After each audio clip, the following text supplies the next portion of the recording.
de tes bénédictions. Je vois le fruit de tes bénédictions. Moi je vois le fruit de tes bénédictions. Je vois le fruit de tes bénédictions. Moi je vois le fruit de tes bénédictions. Moi je vois le fruit de tes bénédictions. Tu as dit dans ta parole que le fruit des entrailles, que le fruit des entrailles, que le fruit des entrailles. Ta parole me dit que tu ne peux pas mentir. Ta parole me dit que tu ne peux te repentir. Ta parole me dit que tu n'es pas un homme. Ta parole me dit que tu n'es pas le Fils de l'homme. Ta parole me dit que tu ne peux pas mentir. Ta parole me dit que tu ne peux te repentir. Ta parole me dit que tu n'es pas un homme. Tu n'es pas un homme, ni le Fils de l'homme. Anna a pleuré, tu as donné Samuel. Je ne l'ai pas demandé, tu m'as donné un Samuel. Le monde m'avait condamné, tu me les as fait gagner. Alors laisse-moi t'adorer, laisse-moi t'élever. Laisse-moi te glorifier, laisse-moi t'exalter. Laisse-moi te chanter, laisse-moi te louer. Laisse-moi te chanter, laisse-moi te glorifier. Laisse-moi t'aimer, laisse-moi t'aimer. Je vois le fruit de tes bénédictions. Je vois le fruit de tes bénédictions. Moi je vois le fruit de tes bénédictions. Je vois le fruit de tes bénédictions. Moi je vois le fruit de tes bénédictions. Moi je vois le fruit de tes bénédictions. Tu as dit dans ta parole que le fruit des entrailles, que le fruit des entrailles, que le fruit des entrailles. Sois loué, Éternel des armées. Salama, salama, bien-aimés dans le Seigneur, soyez bénis. C'est bien moi, votre humble servante, l'humble servante du Seigneur. Voici, je viens encore me présenter devant vous aujourd'hui avec un grand plaisir, parce que c'est toujours avec un grand plaisir que je fais le travail du Seigneur. C'est avec une grande joie que je fais son travail, que je le sers. C'est avec une grande joie parce que c'est ce que la Bible nous recommande. La Bible nous recommande de faire les choses avec amour. Donc à chaque fois que je me présente devant mon Dieu, devant son peuple, je suis dans la joie parce que je viens parler de sa part. Puisqu'il nous dit encore dans sa parole qu'un peuple sans révélation est un peuple sans frein. Voilà, c'est l'Éternel des armées qui nous guide, qui guide nos vies. C'est l'Éternel des armées qui nous inspire, qui construit nos vies. Voilà, donc je viens encore me présenter aujourd'hui devant vous afin de partager avec vous un sujet que j'ai déjà, que j'avais déjà traité sur Internet, sur YouTube. Mais comme je l'avais dit un jour, la personne à qui j'avais recommandé de mettre les vidéos sur la toile avait eu un souci. Voilà, donc en fait, du coup, ce sujet qui est le sujet de la jalousie, je suis obligée de le refaire, voilà. Je suis obligée de le refaire parce que sur YouTube, quand vous tapez évangéliste Itoa Corinne, il n'y a que la partie 3. Voilà, donc notre Dieu, c'est un Dieu d'ordre. Donc, je dois reprendre cette vidéo, ce sujet. Et je dois même reprendre un autre sujet, celui qui concerne le tatouage. Parce que il manque aussi des parties et c'est la même personne qui s'en était chargée et elle a eu un souci. Voilà, donc aujourd'hui, je viens vous exhorter sur le sujet de la jalousie. Voilà, donc par quoi vais-je commencer? Je vais donner un peu ce sujet-là comme un enseignement, hein, parce que il est tellement large et c'est tellement important que je vais donner ça comme un enseignement. Parce que quand vous voyez bien dans ce monde-là, il est beaucoup question de jalousie. Il y a beaucoup de choses, beaucoup de drames, beaucoup de scandales, beaucoup de mauvaises choses, de drames, de scandales qui se passent sur cette terre-là, dans ce monde-là, même dans le corps du Christ, à cause de la jalousie. Voilà, donc premièrement, la question que nous allons nous poser, qu'est-ce que c'est la jalousie? Bien-aimés dans le Seigneur, je n'aime pas, quand j'ai commencé ce sujet-là, comme certains sujets, bon, on est souvent tenté d'aller chercher la définition d'un mot dans le dictionnaire. Mais en fait, je n'aime plus trop faire ça parce que je trouve qu'en fait, quand on va chercher la définition d'un mot dans le dictionnaire, ça enlève un peu l'onction, le feu, comment dire, le feu de ce que vous voulez enseigner, de ce que vous voulez prêcher, de ce que vous voulez exhorter. Voilà, je trouve que la définition du dictionnaire enlève le sens de ce que vous voulez dire. Parce que la définition que nous donne le dictionnaire, ce sont des réalités. Mais il faut savoir que, vous le savez, il y a la réalité du monde et il y a la réalité spirituelle. Donc, les définitions que nous trouvons parfois dans le dictionnaire, c'est pas toujours la réalité spirituelle. Voilà, parce que la définition que nous donnera le dictionnaire, c'est une, comment dire, c'est une définition toute simple des choses. Alors que nous, on est des enfants de Dieu, on sait que toute chose, toute situation, tout événement a d'abord une origine spirituelle. Voilà, c'est pour ça qu'en fait, au lieu de vous donner aujourd'hui la définition du dictionnaire, je préfère donner une définition toute simple, avec mes propres mots, toute simple du terme, du mot jalousie. Donc en fait, je dirais tout simplement que la jalousie, c'est le fait d'envier, hein, d'envier le bien de quelqu'un. C'est le fait d'envier quelque chose ou d'envier une personne. Voilà, je dirais tout simplement que c'est le fait d'envier le bien de quelqu'un ou d'envier une personne, d'envier sa situation, hein, d'envier ses biens. Et ce sentiment d'envie-là nous plonge dans un état de trouble en fait. Quand tu es jalousé, tu perds quand tu jalouses plutôt, tu perds la paix. Voilà, tu perds la paix, tu perds la joie. Parce qu'en fait, ce que tu es en train de jalouser, tu veux l'avoir, tu veux l'obtenir. Et tu es prête, tu n'as plus le sommeil, tu n'as plus la paix, tu n'as plus la joie. Parce que tu es tout le temps en train de penser à cette chose ou à cette personne. Et le sentiment de jalousie, la jalousie va même te pousser à tout faire pour pouvoir obtenir ce que l'objet de ton désir. Voilà. La jalousie va te pousser à obtenir l'objet de ton désir. Hein, que ça soit une chose, tu vas tout faire pour pouvoir l'avoir. Que ça soit une personne que tu jalouses, tu vas tout faire pour lui ressembler, pour pouvoir être comme la personne. Voilà. Donc, je préfère donner une définition personnelle parce que je trouve que hein, la définition du dictionnaire enlève le sens spirituel de ce que nous voulons prêcher parfois. Voilà, donc pour illustrer ce que je viens de dire, nous allons aller dans Genèse 4.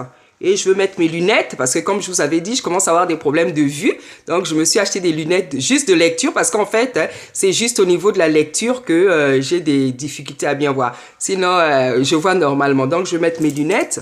Je vais mettre mes lunettes pour pouvoir bien lire le verset que j'ai envie de lire. Voilà, donc nous sommes dans Genèse 4. Le premier verset. Voilà, je lis au nom puissant du Seigneur. Adam connut Ève, sa femme, elle conçut et enfanta Caïn, et elle dit, j'ai acquis un homme de par l'Éternel. Elle enfanta encore son frère Abel, Abel fut berger et Caïn fut laboureur. Au bout de quelque temps, Caïn fit à l'Éternel une offrande de fruits de la terre, et Abel de son côté en fit une des premiers-nés de son troupeau et de leur graisse. L'Éternel porta un regard favorable sur Abel et sur son offrande, mais il ne porta pas un regard favorable sur Caïn et sur son offrande. Caïn fut très irrité et son visage fut abattu. Et l'Éternel dit à Caïn, pourquoi es-tu irrité? Et pourquoi ton visage est-il abattu? Certainement, si tu agis bien, tu relèveras ton visage. Et si tu agis mal, le péché se couche à la porte. Et ses désirs se portent vers toi. Mais toi domines sur lui. Cependant, Caïn adressa la parole à son frère Abel. Mais comme ils étaient dans les champs, Caïn se jeta sur son frère Abel et le tua. L'Éternel dit à Caïn, « Où est ton frère Abel ?» Il répondit, « Je ne sais pas. Suis-je le gardien de mon frère ?» Et Dieu dit, « Qu'as-tu fait? La voix du sang de ton frère crie de la terre jusqu'à à moi. Maintenant tu seras maudit de la terre qui a ouvert sa bouche pour recevoir de ta main le sang de ton frère. Quand tu cultiveras le sol, il ne te donnera plus sa richesse. Tu seras errant et vagabond sur la terre. » Caïn dit à l'Éternel, « Mon châtiment est trop grand pour être supporté. Voici, tu me chasses aujourd'hui de cette terre. Je serai caché loin de ta face. Je serai errant et vagabond sur la terre. Et quiconque me trouvera me tuera. » L'Éternel lui dit, « Si quelqu'un tuait Caïn, Caïn serait vengé cette fois. » Et l'Éternel mit un signe sur Caïn pour que quiconque le trouverait ne le tue point. Amen. Donc, j'ai lu ce verset-là pour que nous puissions voir qu'est-ce que c'est la jalousie, hein? Comme j'ai dit, la jalousie, c'est un sentiment d'envie, hein, de convoitise qui te pousse à convoiter, à envier le bien de quelqu'un, sa situation, voilà, le bien de quelqu'un, sa situation. Et ce sentiment-là te met dans un état de malaise, de trouble. Tu perds la joie, tu perds le sommeil, tu perds le sourire, tu n'es plus bien. Parce que tu es en train d'envier, quelque chose ou une personne. Donc tu perds la joie. Parce que ce que tu envies là, tu désires l'avoir. Et tant que tu ne l'as pas, en fait, tu n'es pas en paix. Donc voilà qu'est-ce que c'est la jalousie. Et voilà dans quel état la jalousie nous met. Voilà. Donc ici, qu'est-ce qui se passe dans ce verset? Voilà, on a deux frères qui font des offrandes à l'Éternel des armées. Et la Bible nous dit que l'Éternel porta un regard favorable sur l'offrande d'Abel, mais il ne portait pas un regard favorable sur l'offrande de Caïn. Caïn fut irrité. Et voilà ce que le Seigneur lui dit, hein. « Et pourquoi ton visage est-il abattu? Certainement, si tu agis bien, tu relèveras ton visage. Et si tu agis, le péché se couche à la porte et tes désirs se porteront sur lui. Mais toi, domine sur lui. » Bien-aimés dans le Seigneur, la Bible nous dit que Dieu sonde les cœurs et les reins. Dieu sonde les cœurs et les reins. On a ici deux frères qui ont fait une offrande. Dieu a agréé l'offrande de l'un et il n'a pas agréé l'offrande de l'autre. Et pourquoi ça? Puisque les deux ont fait des offrandes. Les deux ont fait des offrandes. Mais pourquoi, voilà, pourquoi Dieu n'a pas agréé l'offrande de Caïn? Comme je viens de le dire, Dieu sonde les cœurs et les reins. Le Seigneur sait tout ce qu'il y a dans notre cœur. Parce qu'il sait tout, il voit tout. Il sonde les cœurs et les reins. Il connaît tes sentiments. Il connaît tes pensées. La Bible dit qu'il sait quand tu te couches. Il sait quand tu te lèves. Il sait quand tu es de bonne humeur. Il sait quand tu n'es pas de bonne humeur. Il sait tout. Il voit tout. Voilà. Donc, au moment où Caïn et Abel offraient leur offrande au Seigneur, le Dieu Tout-Puissant, celui qui est omniscient, celui qui est omniprésent, savait ce qui se passait au-dedans du cœur de l'un et de l'autre. Le Seigneur savait ce qui se passait au-dedans du cœur de l'un et de l'autre. Le Seigneur connaît les motivations des uns et des autres. Le Seigneur connaît les pensées de nos cœurs, la profondeur de nos pensées, la profondeur de nos sentiments. L'Éternel savait tout. L'Éternel sait tout. Hein? On a deux frères qui ont offert des offrandes à Dieu, mais Dieu n'en a agréé qu'une.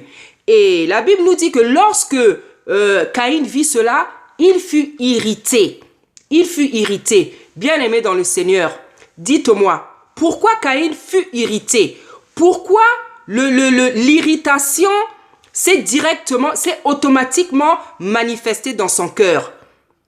L'irritation, c'est automatiquement manifesté dans son cœur parce que l'irritation, c'est quelque chose qui est déjà dans le cœur de Caïn. Et il ne s'est pas arrêté là.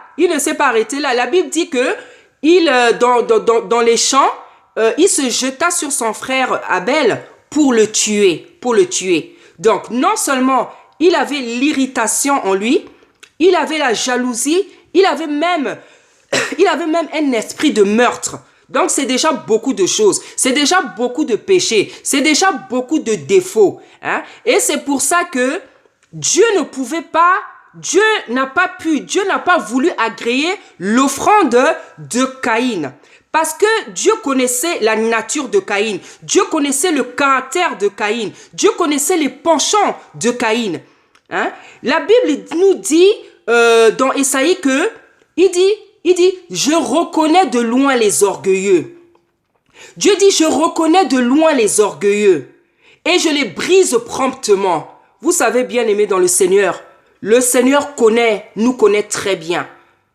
Et je veux même dire quelque chose à laquelle je pense souvent et quelque chose que un ami, enfin une personne maghrébienne que j'avais exhorté m'avait dit. Et j'avais glorifié le Seigneur parce que c'est quelque chose à laquelle je pense souvent. Je discutais, je l'exhortais, on parlait de la parole de Dieu. À un moment, cette personne m'a dit, il dit, ma sœur, tu sais, Dieu frappe souvent une personne avant qu'il commette le péché. Il m'a dit, ma sœur, Dieu frappe souvent une personne avant qu'elle commette le péché ou ses péchés. Et il a tout à fait raison. Dieu peut nous frapper avant. Parce qu'il connaît déjà les péchés que tu vas faire. Il connaît déjà les péchés que tu vas faire. Il connaît ton caractère. Il connaît ta nature. Il connaît ton tempérament. Il connaît ta personnalité. Il te connaît. Parfois, il t'arrive des malheurs dans la vie. Il t'arrive des malheurs. Il t'arrive des choses compliquées. Il t'arrive des choses que toi, tu vas considérer comme injustes. Mais en réalité, c'est Dieu qui est en train de te briser. C'est Dieu qui est en train de t'éprouver. C'est Dieu qui est en train de te frapper parce qu'il connaît déjà ta nature, celle qui est cachée aux autres. Mais lui, comme la Bible dit que c'est un Dieu qui sonde les cœurs et les reins. Donc, il te traite par rapport aux motivations de ton cœur, par rapport aux pensées de ton cœur, par rapport aux choses que tu vas faire dans l'avenir. Parce que la Bible dit que ce que nous faisons, c'est le fruit de nos pensées. C'est le fruit de nos pensées. Hein? Le Seigneur connaissait Caïn. Le Seigneur savait qu'il était méchant. Le Seigneur savait qu'il était méchant. Le Seigneur savait qu'il était envieux. Le Seigneur savait qu'il était jaloux. Et le Seigneur savait même qu'il était assassin. Le Seigneur savait que c'était un assassin. Hein? La Bible dit que Dieu a horreur des pensées iniques. La Bible dit que les pensées uniques sont une abomination devant l'Éternel des armées. Les pensées iniques, c'est quoi, bien aimé dans le Seigneur? Les pensées iniques, ce sont des péchés de pensée, des péchés, des pensées de péché. Hein? C'est-à-dire que tu es là du matin au soir, tu n'es là qu'à penser au mal, à des choses méchantes, comment tu vas blesser les autres, comment tu vas les heurter, comment tu vas les vexer, qu'est-ce que tu vas faire à un tel aujourd'hui. Tu es là à ruminer, à être rancunier, à ruminer des choses qui se sont passées à des années. Tu n'arrêtes pas de pardonner, tu n'arrives pas à pardonner. Voilà l'état de ton cœur, voilà l'état de tes pensées. Hein? Voilà l'état de tes pensées. Et la Bible dit que Dieu a horreur des pensées iniques. La personne qui a des pensées iniques, c'est la personne qui a ce genre de pensée tout au long de la journée, tous les jours. Hein? En fait, c'est ta nature. Tu es toujours dans des mauvaises pensées. Même quand on voit ton visage, même quand on voit ton regard, on est en train de sentir que tu penses à des mauvaises choses. La Bible dit qu'il a horreur des pensées iniques. Et celui qui a des pensées iniques est en abomination à l'Éternel des armées. Hein? Il est en abomination à l'Éternel des armées. C'est pour ça que Tata Nzambe n'avait pas pu agréer l'offrande de Caïn parce qu'il connaissait les péchés, les défauts qui remplissaient le cœur de Caïn. Il savait que Caïn était méchant. Il savait que Caïn était violent. Il savait que Caïn était jaloux. Il savait que Caïn était un assassin. C'est pour ça qu'il n'a pas agréé son offrande. C'est pour ça, parce qu'il connaissait les pensées de son cœur. Et l'Éternel a été clair avec lui. Il a dit que si le péché n'est pas devant de ta porte, tu vas bien agir. Mais comme le péché est là, tu agis mal. hein, et tu as mal agi, tu agis mal à cause de ton péché. Voilà. Donc, la jalousie, bien aimé, c'est pour ça que je n'ai pas voulu prendre la définition du dictionnaire, parce que souvent, la définition du monde nous donne un sens caressant de certaines situations, alors que la réalité, c'est pas celle-là. La réalité, c'est que l'homme est à la nature adamique, l'homme a la nature pécheresse. Donc tout le mal que l'homme peut faire, c'est à cause de la chute de l'homme, c'est à cause du péché originel. Voilà. Et en fait, c'est par là qu'il faut expliquer les choses. C'est par là qu'il faut exhorter les choses. Donc, c'est tout simplement pour vous dire que la jalousie, l'origine de la jalousie, c'est comment dire, c'est diabolique. L'origine de la jalousie est diabolique. La jalousie, c'est la nature du diable. La jalousie, c'est tout simplement la nature du diable. Et nous allons aller dans Ézéchiel 27 pour voir la manifestation de la jalousie. Comment a commencé la jalousie? Quelle est la première personne qui a été victime de la jalousie? Donc nous allons aller dans Ézéchiel. Nous allons plutôt aller dans Ézéchiel 28. Donc, Ézéchiel 28, je vais lire la parole à partir du verset 11. La parole de l'Éternel me fut adressée en ces mots. Fils de l'homme, prononce une complainte sur le roi de Tyr. Tu lui diras, ainsi parle le Seigneur l'Éternel. Tu mettais le sceau à la perfection. Tu étais plein de sagesse, parfait en beauté. Tu étais en Éden, le jardin de Dieu. Tu étais couvert de toute espèce de pierres précieuses, de sardoine, de topaz, de diamant, de chrysolite, d'onyx, de japs, de saphir, d'escarboucle, d'émeraude et d'or. Tes tambourins et tes flûtes étaient à ton service, préparés pour le jour où tu fus créé. Tu étais un chérubin protecteur, aux ailes déployées. Je t'avais placé et tu étais sur la sainte montagne de Dieu. Tu marchais au milieu des pierres étincelantes. Tu as été intègre dans tes voies depuis le jour où tu fus créé, jusqu'à celui où l'iniquité a été trouvée chez toi. Par la grandeur de ton commerce, tu as été rempli de violence et tu as péché. Je te précipite de la montagne de Dieu et je te fais disparaître, chérubin protecteur, du milieu des pierres étincelantes. Ton cœur s'est élevé à cause de ta beauté. Tu as corrompu ta sagesse par ton éclat. Je te jette par terre, je te livre en spectacle au roi. Par la multitude de tes iniquités, par l'injustice de ton commerce, tu as profané tes sanctuaires. Je fais sortir du milieu de toi un feu qui te dévore. Je te réduis en cendres sur la terre, aux yeux de tous ceux qui te regardent. Tous ceux qui te connaissent parmi les peuples sont dans la stupeur à cause de toi. Tu es réduit à rien. Tu ne seras plus à jamais. Amen. Bien-aimés dans le Seigneur, comme vous le savez, ce passage ici nous parle de celui qu'on appelait Lucifer. Lucifer qui veut dire ange de lumière. Parce que jusqu'à aujourd'hui, il y en a qui pensent que Lucifer, c'est le nom de Satan. Ça, c'est le nom qu'il portait quand il était un chérubin, quand il était un ange. Ici, ce passage-là nous parle de ce que cet ange de lumière, du péché dans lequel il s'est retrouvé lorsqu'il a voulu prendre la place de Dieu, lorsque Satan a voulu prendre la place de Dieu, lorsque Satan a voulu être adoré par les anges, par les hommes. Voilà le combat qui s'est passé là-bas, en haut, au ciel, raison qui ont poussé Tata Nzambe à le jeter par terre. Voilà le passage de ce qui s'est passé lorsque Lucifer s'est révolté contre Dieu, lorsque il a voulu prendre sa place, il a voulu que les anges, les êtres humains se mettent à l'adorer, alors que l'adoration est exclusivement réservée à celui qu'on appelle le Tout-Puissant. Voilà ce qui s'est passé. Donc, il a été animé par la jalousie. Voilà à quel moment s'est manifestée première fois la jalousie. Donc, c'était là-bas au ciel lorsque Lucifer a voulu se prendre pour Dieu, a voulu être adoré par les anges, par les êtres humains. Et comme vous connaissez la fin de l'histoire, Tata Nzambe l'a précipité. Donc, bien aimé, c'est pour répondre à cette question, d'où vient la jalousie? Donc, voilà d'où vient la jalousie. La jalousie vient du fait que Satan, qui a été précipité sur la terre, a voulu prendre la place de Dieu. Il s'est corrompu et Tata Nzambe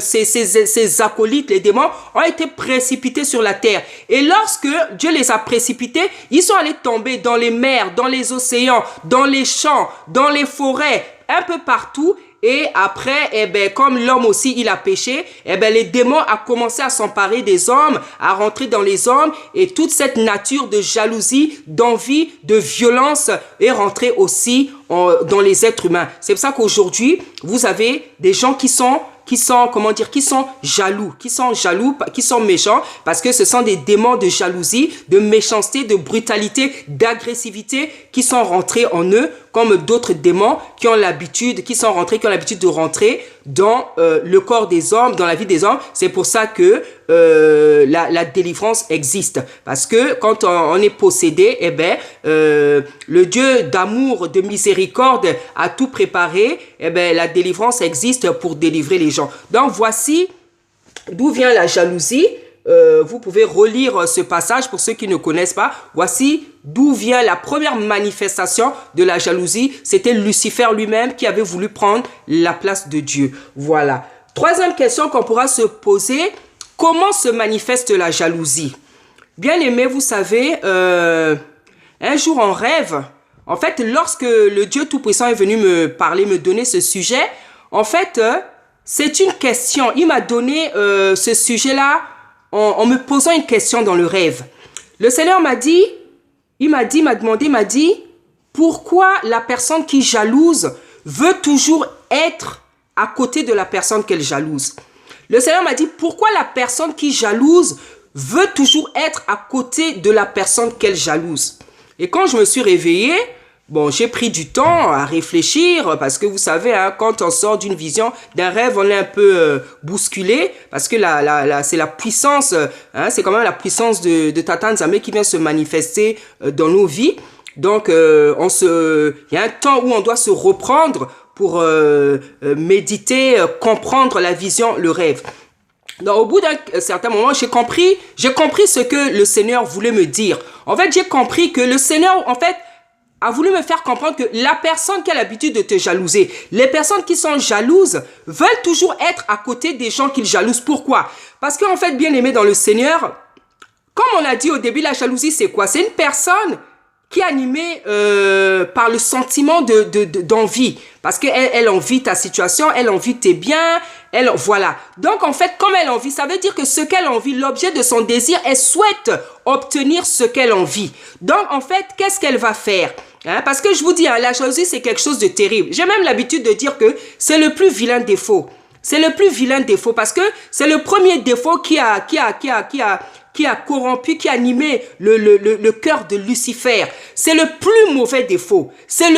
Pour moi, franchement, c'est le plus mauvais défaut. C'est le défaut le plus vilain, franchement, qui va te pousser à la violence, qui va te pousser même au meurtre. C'est pour ça que Caïn avait tué son frère. Parce que les personnes qui sont jalouses, elles sont capables de commettre des meurtres pour obtenir, pour ravir, pour voler les choses qu'elle désire. La personne qui est jalouse, elle est capable de commettre un meurtre. La personne qui est jalouse, elle est capable de faire des choses terribles. De toute manière, si elle peut déjà commettre un meurtre, qu'est-ce qu'elle peut faire de pire? Hein? Parce que le pire qu'elle pourrait faire, c'est de commettre un meurtre. C'est-à-dire d'ôter la vie à quelqu'un pour quelque chose qui ne t'appartient pas, pour quelque chose que tu jalouses, pour quelque chose que tu envies. Hein?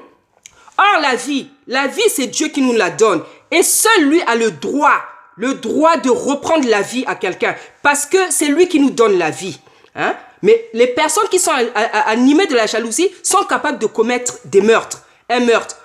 Parce qu'elles ont envie, quelque chose qu'elles souhaitent obtenir, quelque chose qu'elles n'ont pas, une situation, un mari, une femme, des biens, des voitures, tout ce qu'on peut envier, la personne qui est envieuse envie. Elle est capable de devenir violente. Hein, de commettre même un meurtre. Et on a vu ça.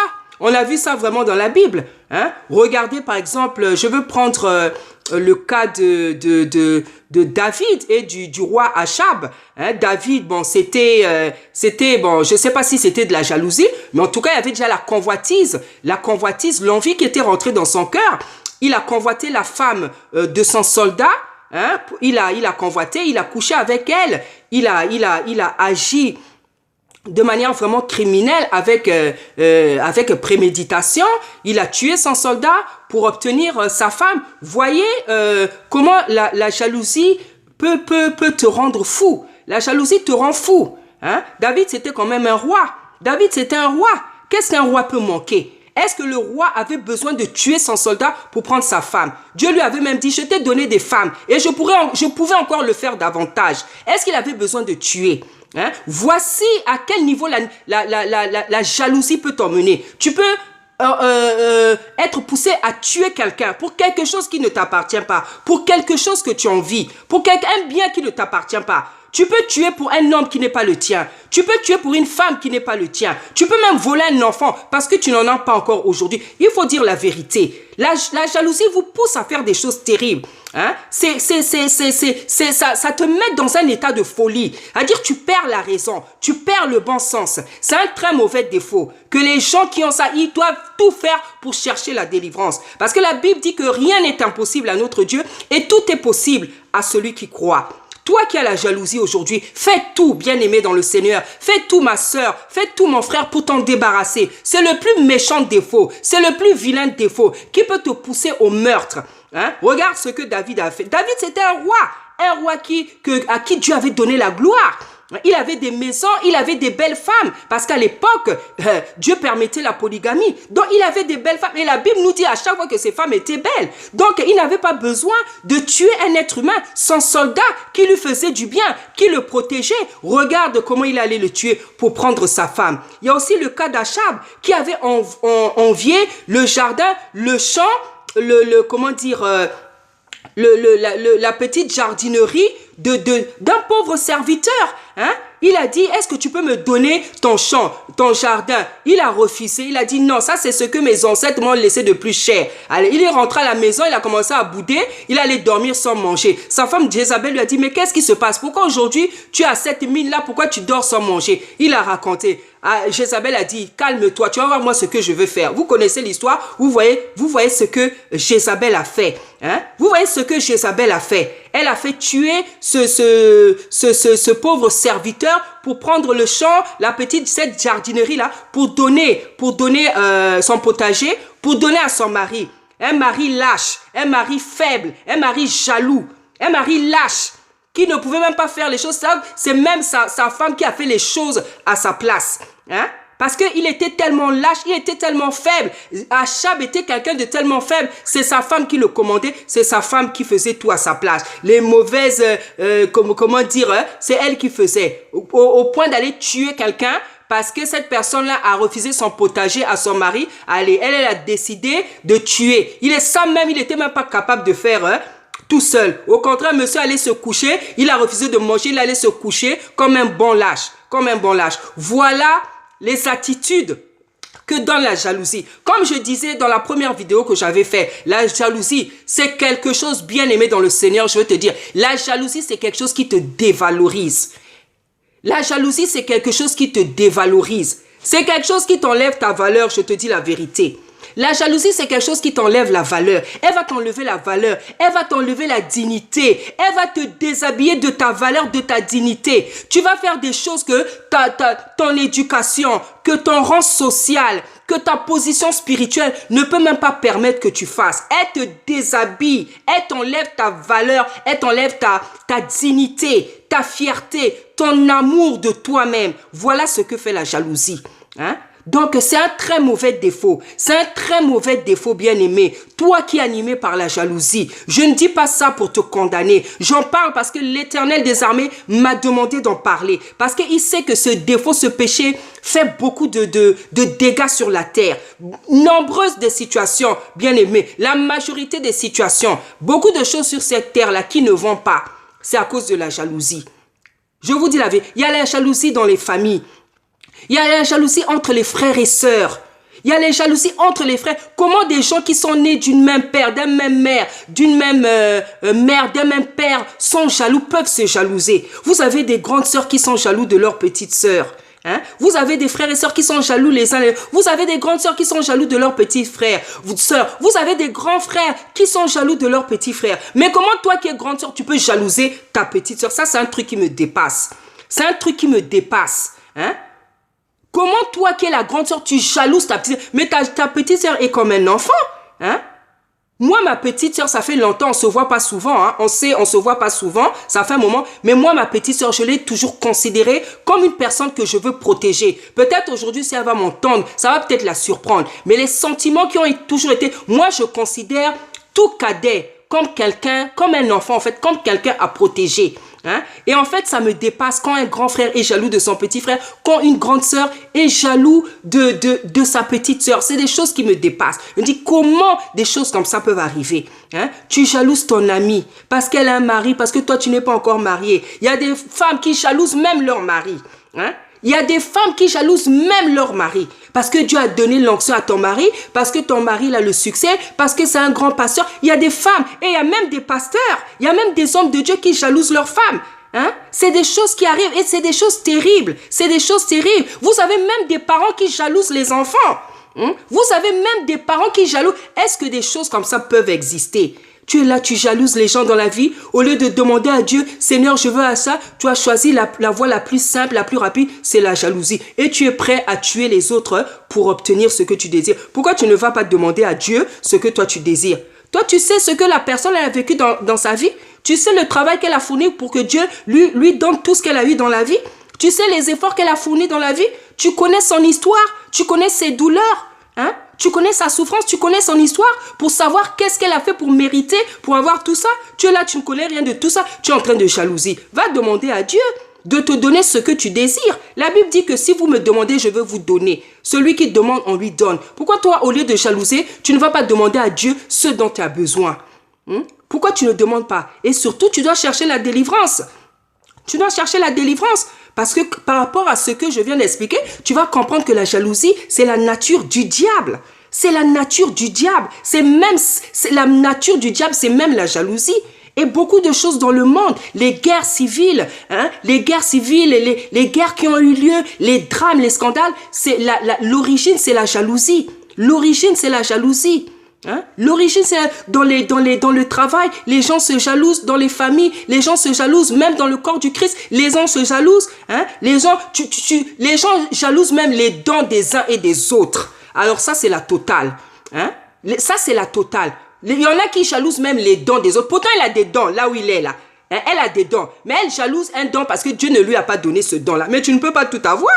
Hein? La Bible dit bien qu'il a distribué comme il a voulu. Attends. Hein? Comment tu peux jalouser? Tu as déjà un don, ça ne te suffit pas, tu te mets à jalouser. Mais tu as vraiment la jalousie, tu dois t'en délivrer, tu dois t'en débarrasser. N'accepte pas que la jalousie soit en toi. N'accepte pas que la jalousie, demeure en toi. C'est pour ça que le Seigneur avait dit à Caïn, ne laisse pas le péché devant ta porte. Hein? Parce que si tu le laisses, tu vas mal agir. Si tu laisses ça, cette semence-là, dans ton corps, dans ta vie, dans ton cœur, tu n'auras que des mauvaises actions. Tu ne pourras que faire des mauvaises actions. Dans l'église, même les gens se jalousent. Il y a des pasteurs qui jalousent les dents des brebis. Hein? Vous savez, des pasteurs qui jalousent les papas spirituels, mon papa, ma maman spirituelle. Hein? C'est comme si on pouvait s'appeler spirituel, maman spirituelle, papa spirituel. De où? Toi, on te voit et puis tu vas dire que tu es le papa spirituel. Hein? On te voit là avec tes gros défauts, tes gros péchés et tu vas t'appeler papa spirituel. Hein? Hein? Donc vous avez des pasteurs qui jalousent les dents des brebis, mais tu ne peux pas tout avoir. Tu dois te contenter de ce que Dieu a donné. La Bible dit que nous avons un corps qui se complète. Pourquoi tu dois jalouser le don de l'autre? Donc voilà, bien aimé, ça c'était pour parler de la manifestation de la jalousie. Hein, comment elle se manifeste? Souvent et en général, la personne qui est jalouse va toujours vouloir surveiller la vie de la personne qui est jalouse. Parce que ce qu'elle est jalouse là, elle veut obtenir. Donc il faut qu'elle te regarde tout le temps. Il faut qu'elle te surveille. Il faut qu'elle t'appelle tout le temps. Il faut qu'elle achète les mêmes choses que toi. Parce qu'elle veut être comme toi. Vous savez bien aimé, on a vu des choses dans la vie. Hein? On n'a même pas envie d'en parler. Hein? On n'a même pas envie d'en parler parce que c'est tellement, ça te rabaisse tellement. Hein? Surtout les femmes quand elles se mettent à jalouser une femme à cause de son mari. Parce que tu veux avoir le mari de l'autre. Mais il faut voir certaines femmes, qu'est-ce qu'elles font quand elles se mettent à jalouser. C'est quelque chose de terrible. Il y a des choses que je n'ai même pas envie de dire ici. Hein? Il y a des choses que c'est honteux, c'est honteux. Tu es là, tu te dis chrétienne, tu te mets à jalouser le mari de l'autre. Hein, et tu fais tout un tas de cinéma, tout un tas, ça, croyant que Dieu ne peut pas parler aux autres. Hein? Mais c'est terrible, parce qu'il y a des gens qui sont tellement bons, qui sont tellement naïfs, quand il y a des femmes qui font ça, elle ne peut même pas imaginer, tellement elle fait confiance à la personne. Mais Dieu, il est bon. Dieu, il vient révéler les choses cachées.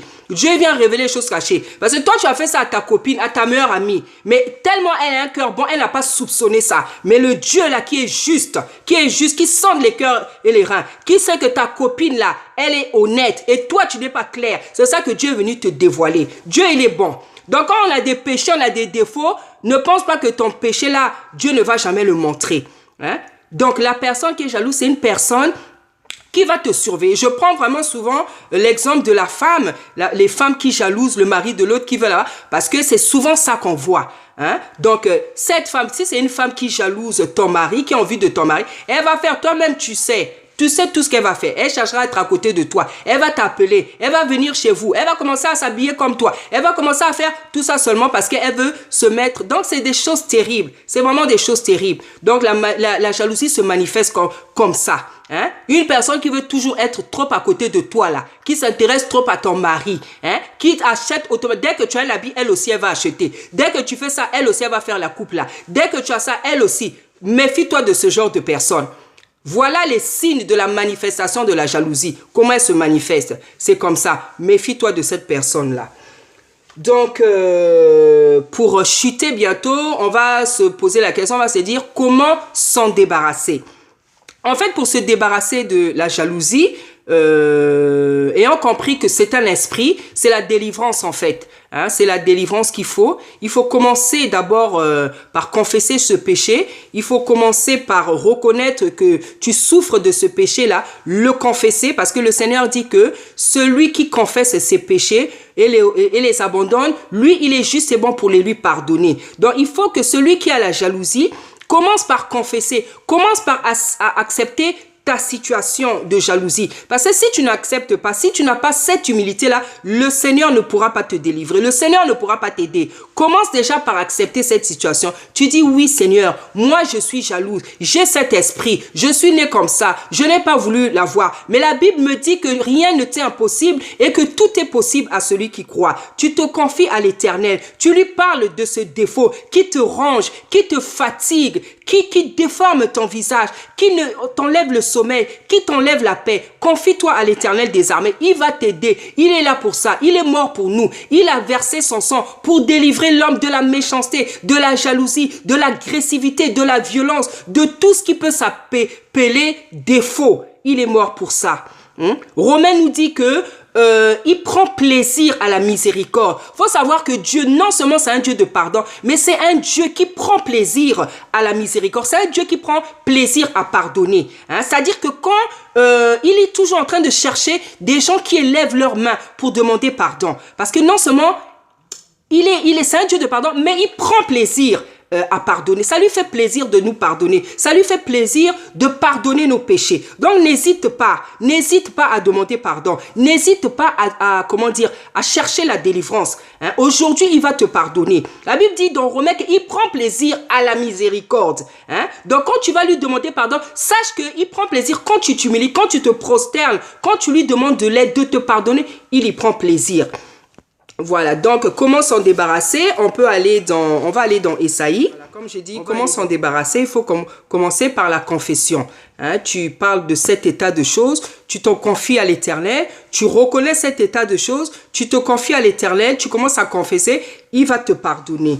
Et donc, le conseil que je peux donner, le verset que je peux donner, on est dans Ésaïe, pour aider ceux qui sont animés par la jalousie. Voilà, je peux vous donner un verset, un chapitre. On est dans Ésaïe, premier chapitre, verset 16. Voici ce que nous dit la Bible.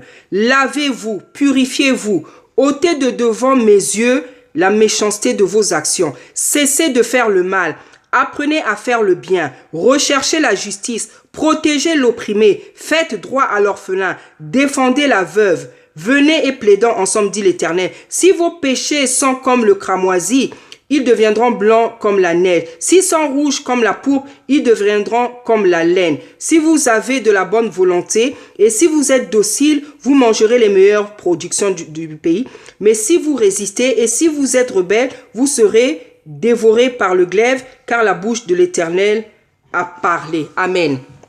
Bien-aimé dans le Seigneur, je t'exhorte vraiment à lire ce passage-là qui se trouve dans Ésaïe, verset 1, verset 16. La Bible nous dit, lavez-vous, purifiez-vous. Toi qui es animé par le péché, toi qui es animé par la jalousie, purifie-toi, lave-toi. Comment peux-tu le faire? Tu peux te laver, tu peux te purifier en commençant par reconnaître cet état de choses, en commençant par confesser le péché de jalousie qui est en toi. Comme ça, Dieu va te laver, Dieu va te pardonner, il va te laver, il va te nettoyer, il va te purifier, il va nettoyer ton âme, il va nettoyer ton cœur, il va nettoyer tes pensées par sa parole. Parce que la Bible nous dit que par sa parole même, vous êtes sanctifiés. C'est la parole de Tata Nzambé qui nous sanctifie. C'est la parole de Tata Nzambé qui nous lave, qui nous purifie. C'est comme ça qu'on appelle sa parole l'eau de vie. C'est une eau qui lave. Hein? Le verset 16 nous dit, lavez-vous, purifiez-vous, ôtez de devant moi, devant mes yeux, la méchanceté de vos actions. Ôte de devant l'Éternel, hein? La jalousie qui te pousse à faire des choses folles, qui te pousse à faire des choses terribles. Ôte de devant les yeux de l'Éternel cette jalousie, cet esprit de jalousie. Fais sauter ça de ton cœur, fais sauter ça de ton âme.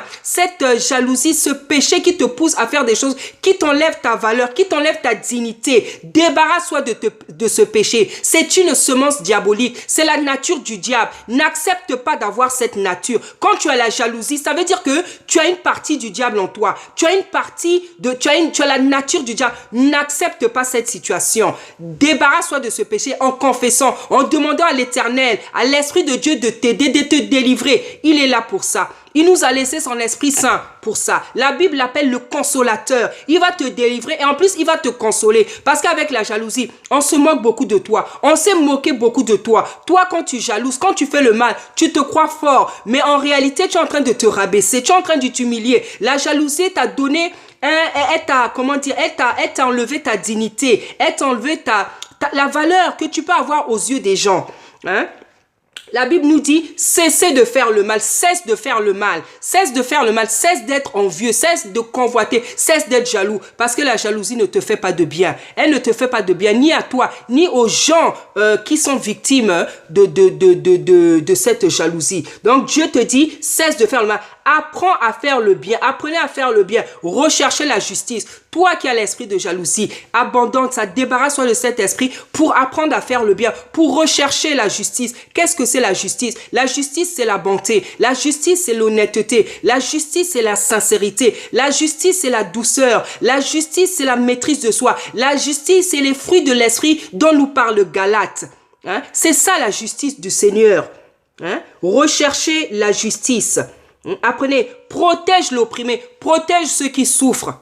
Protège ceux qui souffrent. Au lieu de perdre ton temps, ton énergie à faire du mal, protège ceux qui souffrent. Hein? Fais droit, occupe-toi de l'orphelin, défends la veuve. Hein? Défends la veuve.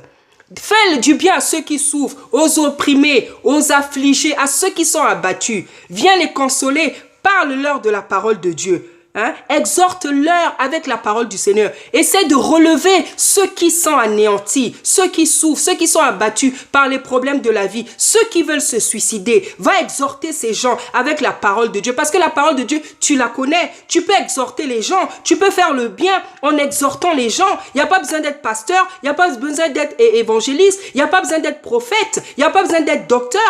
Pour consoler les gens, pour exhorter les gens, tu prends ta Bible, les versets que tu connais, qui peuvent relever les gens, qui peuvent donner de l'espoir aux gens. Exhorte les gens avec ceux que tu connais dans ton entourage, dans ta famille, ceux qui souffrent. Et tu verras en faisant ce genre de choses, Dieu va t'enlever, te débarrasser. Dieu va tuer, anéantir, détruire ce péché, cet esprit qui se trouve en toi. Parce que Dieu, il est tellement puissant. Il est tellement puissant, il peut te délivrer instantanément. La Bible dit que si tes péchés sont rouges comme le cramoisi, ils deviendront blancs. Hein? Comme la peau, ils deviendront blancs. Si tes péchés sont à un tel niveau, il est capable de te délivrer. Voici, bien-aimé dans le Seigneur, l'exhortation que je voulais faire aujourd'hui concernant le sujet de la jalousie. Je le répète pour conclure, c'est le plus méchant défaut, c'est le plus vilain défaut. C'est un défaut, un péché qui t'enlève la dignité. C'est un péché qui t'enlève ta valeur. C'est un péché qui va te pousser à faire des choses que ton éducation, ton rang social, la position spirituelle que Dieu t'a donnée dans le corps du Christ sur la terre ne peuvent même pas te pousser à faire. C'est un défaut qui enlève ta dignité, ta valeur. Relève-toi, relève-toi. La Bible dit que rien n'est impossible à Dieu et que tout est possible à celui qui croit.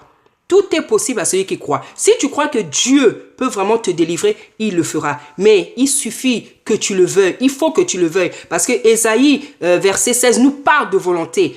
Ésaïe nous dit que si vous avez de la volonté, si vous êtes docile, donc il faut que tu mettes du tien. Il faut que tu mettes de ta volonté. Il faut que tu mettes de ta volonté pour pouvoir être délivré. Soyez bénis au nom puissant d'Isaïe. Amen.